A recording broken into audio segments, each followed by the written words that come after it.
యేసుప్రభు ఎందుకు రావట్లేదు చెప్పనా? క్రైస్తవులు శ్రోతలుగా ఉండిపోయారు తప్ప చెప్పేవారు కదా. వారం అంతా ఒకడే గొంతుంచుకుంటాడు, ఆ ఒక్కడే మాట్లాడతాడు, ఆ ఒక్కడే తోసిన కాడ చెప్తాడు. మరి మిగిలిన వారందరూ ఏం చేస్తారు? ఎంటర్టైన్మెంట్ ప్రోగ్రాం చూసినట్టు అలా చూసి వెళ్ళిపోతారు. టైం అయిపోయింది, వెళ్ళిపోతారు.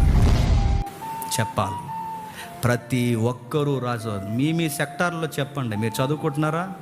మీ చదువుల్లో మీ స్నేహితుల మధ్య సోది మాని సువార్త ఎలా చెప్పాలో నేర్చుకోండి. మీరు ఉద్యోగాలు చేస్తున్నారా? తోటి ఉద్యోగస్తులతో చెత్తా చెదారం మాట్లాడకుండా సమయం దొరికినప్పుడు సువార్త కోసం చెప్పండి.